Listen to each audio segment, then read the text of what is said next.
This segment brought to you by Kansas Grain Sorghum, growers working together. Find out more at kansasgrainsorghum.org. We're back. Now let's join Duane and Randy to learn the special place working dogs have in cattle operations. Duane Toews joining you with AGam in Kansas. And while at the Great Bend Farm and Ranch Expo, a chance to catch up with Randy Bradford with Bradford Cattle Dogs. And Randy, certainly we think about using cattle dogs and working cattle. A lot of folks may be coming back to doing that after getting away from it from a number of years.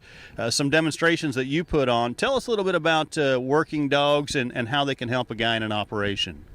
Of course, the working dogs can help, so they're tremendous. They can do a lot.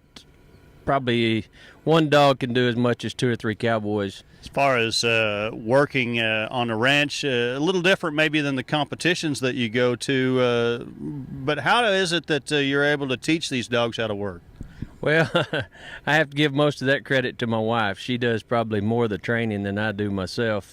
We start generally with a young dog. We try not to start them until they're about a year old.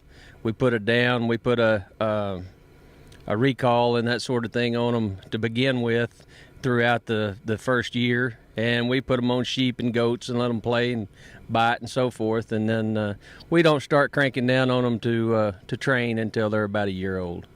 So as far as that training process, you kind of reference some of those basic commands. Obedience, I'm assuming, that you start with and then move on from there? Yes, we'll start with, like I said, the basic recall, getting it to come back to us by name, and then putting the a down on it. And usually we have it that far before we start putting it on stock.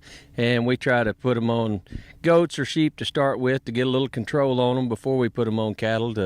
That's less chance of getting a leg broke or getting a dog hurt. And so that's where we start at. And then generally when they're a year old, we start cranking down on them and start putting the really necessity training on them. As far as commands, I know there's voice commands, some use whistle commands. Tell me a little bit about why and what you would use each of those for. Well, we start them off with voice commands, and generally everybody can use a voice command and learn the voice commands. A whistle's a little more advanced, but with a whistle you can hear, that dog can hear you so much further, and especially this wind out here in Kansas, they can hear you twice as far as you can by mouth or even further than that. But through this wind, you just about have to work them by whistle. A voice command works, but the whistle is the best thing. And as far as we think about in the livestock industry, genetics playing a part, is it the same with dogs as well? You bet. We've worked 10 years probably trying to get this bloodline that we have here. We've always had some dogs that goes back to what we call the king bloodline. That's really aggressive, strong-headed dogs, and are nice working dogs, but they were really strong-headed to train and really tough, hard dogs to train. And we've crossed them with a bloodline out of Wyoming, Juan Reyes's dog we call Red, and we've got the smarts, we've got the obedience, we've got everything going for us with these dogs, and they're a lot easier to train, and we really like this bloodline. Our thanks to Randy Bradford, Bradford Cattle Dogs, joining us here on AGam in Kansas during the Great Bend Farm and Ranch Expo. Jamie, we'll send it back to you. Stay with us for this week's Kansas Farm Bureau update.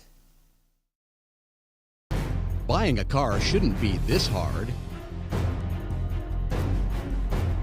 And at Brown Chevrolet Buick in Wamego, it isn't.